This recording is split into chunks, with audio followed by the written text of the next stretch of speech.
Oi, eu sou a Nick e nesse vídeo, que é para minha cadeira de Seminário de Oriente Médio, para o curso de Relações Internacionais da URGS, eu quero fazer uma videoaula sobre a ocidentalização da moda muçulmana, falando em um primeiro momento o que significa esse fenômeno, quais seriam alguns dos fatores que estariam propiciando ele, quais seriam fatores que representam desafios para essa ocidentalização.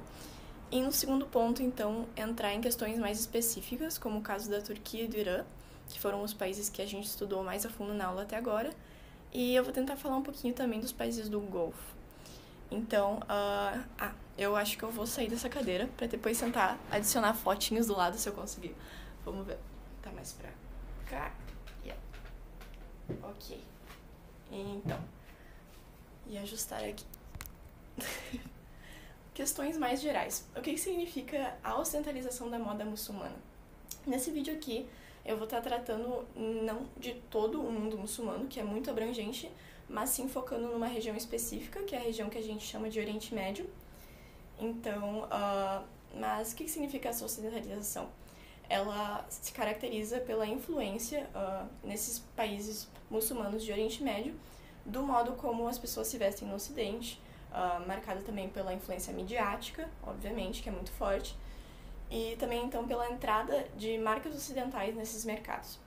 E por que essas marcas estariam entrando nos mercados muçulmanos do Oriente Médio? Se estima que, em 2020, esse mercado da moda muçulmano vai valer algo em torno de 226 bilhões de libras esterlinas, o que é aproximadamente 1,1 trilhão de reais. E a gente também tem a questão da concentração de renda, que é muito forte nesses países. Eles lideram o ranking mundial na desigualdade. E a questão da demografia, que as populações desses países são muito jovens e, portanto, elas são mais suscetíveis a receber essa influência midiática ocidental através das redes sociais, da tecnologia e tudo mais. Mas a gente tem que pensar ao mesmo tempo que não é tão simples para marcas ocidentais entrarem nesses mercados, que muitas vezes tem que haver uma certa adaptação dos produtos dela e tem produtos que não entram nesse mercado por não serem coerentes com a cultura ou a religião desses lugares, mas que isso também tem servido em alguns casos como uma oportunidade para criar produtos novos e lucrar com isso. Um dos exemplos que eu vou dar aqui que eu achei muito interessante foi o caso do Nike Pro Hijab, que é um produto que a Nike criou. Então, como algumas pessoas sabem, o hijab é aquele lenço que cobre aqui o cabelo e a região do ombro e do peito, e aí deixa só o rosto à mostra. E ele é um dos artigos de vestimenta ligados ao Islã, e para muitas mulheres muçulmanas ele é muito importante por questões de identidade e por questões também de um sentimento de proteção na religião delas. Mas, como se deve imaginar, para aquelas mulheres que praticam o esporte, o hijab não é um artigo de vestimenta muito prático, porque, por exemplo, se uma mulher está correndo, ele fica ameaçando cair. E a Nike viu isso, então ela criou um novo produto que seria esse Nike Pro Hijab, que é um hijab adequado à prática de esportes. E ele é feito de outro material, tipo uma neoprene, eu imagino, e ele fica mais justo, então, e ele não fica ameaçando cair. E a criação desse produto teve críticas ótimas por parte das consumidoras muçulmanas da Nike. Agora eu vou entrar então nos casos mais específicos, primeiramente no caso da Turquia. Então, na Turquia, o momento mais notório de aproximação com o Ocidente, no quesito moda, foi a época do Kemalismo. Kemalismo é o nome que se dá a um conjunto de reformas na época do governo de Mustafa Kemal Atatürk, que eu vou tentar colocar a foto aqui. Isso foi em seguida a desintegração do Império Otomano após a Primeira Guerra Mundial e a criação da República Turca, que tinha bases seculares. Então, seculares aqui não significa só uma separação entre religião e Estado, mas uma separação da religião das questões educacionais, culturais e legais. E nessa época houve algumas reformas que trouxeram mais liberdade feminina, como, por exemplo, em 1934, quando as mulheres turcas ganharam o direito ao voto, e trouxe também alguns avanços questionáveis nessa liberdade em alguns quesitos. Por exemplo, várias províncias turcas começaram a proibir o uso do véu, que na Turquia da época o tipo de véu mais usado era o niqab, cuja diferença do niqab para o hijab é que ele cobre o rosto, deixando só os olhos à mostra. Então, várias províncias foram proibindo isso em instituições públicas, e as mulheres que eram vistas usando esse tipo de vestimenta recebiam uma multa.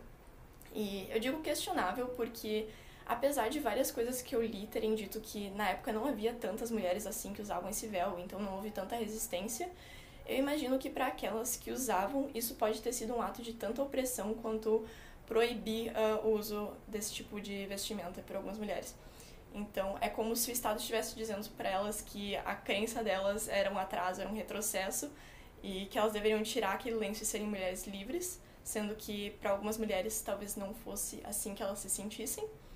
Mas, enfim, como era de se esperar, essa aproximação da política interna com o Ocidente refletiria na moda.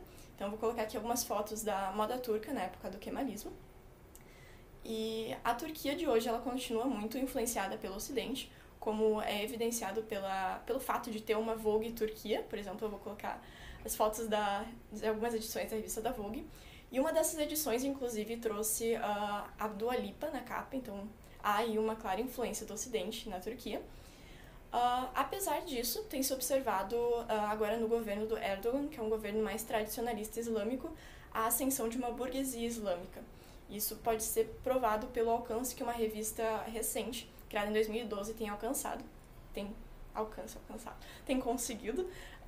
Essa revista se chama Allah, ou Allah, e ela traz mulheres que seguem, então, mais à risca os preceitos do Islã, ou seja, a gente não vê mulheres com certas partes do corpo, como os ombros, descobertos.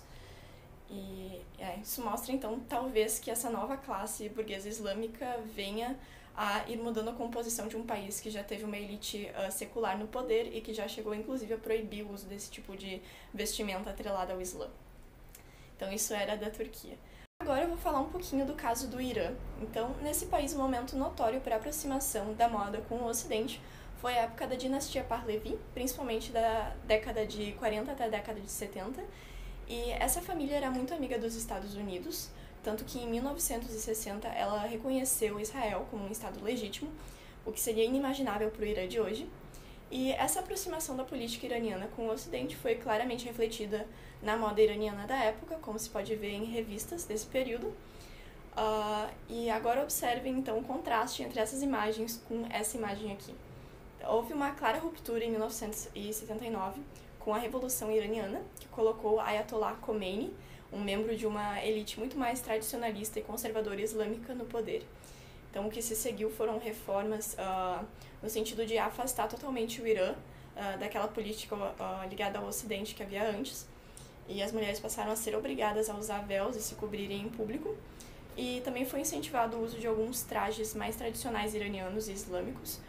E um exemplo desses trajes seria o chador, que é um lenço geralmente preto que cobre o corpo todo, deixando só o rosto à mostra. A propósito, a diferença do chador para a burca é que a burca também cobre o rosto, deixando só os olhos, então, visíveis.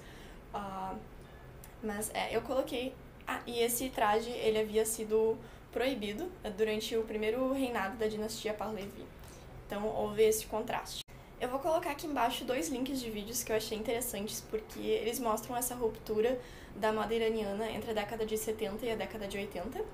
Um deles é um daqueles vídeos de 100 anos de beleza que tem para vários países, mas esse aqui ele mostra então os contrastes na concepção de beleza no Irã através das décadas, em uma retrospectiva.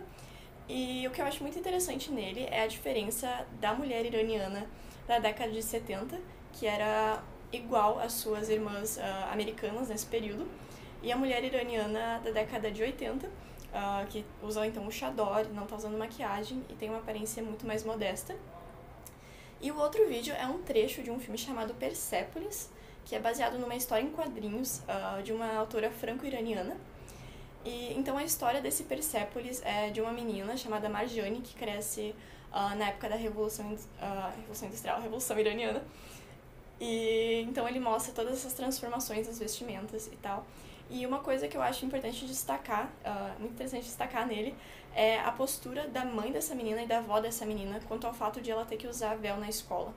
Então, são mulheres que se mostram claramente revoltadas com isso. Então, pra gente ver a postura das mulheres que eram de uma outra geração, de um outro período, em que a moda era muito mais aproximada do Ocidente. E quanto aos países do Golfo, eu coloquei essa parte aqui mais como uma parte de curiosidades, mas nesses países é muito mais latente ainda a questão da concentração de renda, considerando que a economia de vários desses países é dependente da extração de petróleo e que vários deles são membros da OPEP, a Organização dos Países Exportadores de Petróleo. E então essa concentração de renda tem levado a um consumo quase absurdo dos produtos das marcas de luxo ocidentais.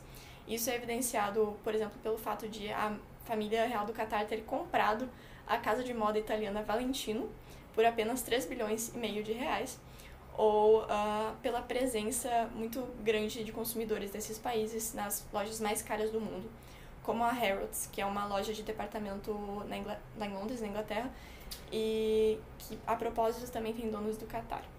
É isso. Muito obrigada, espero que tenham gostado do vídeo.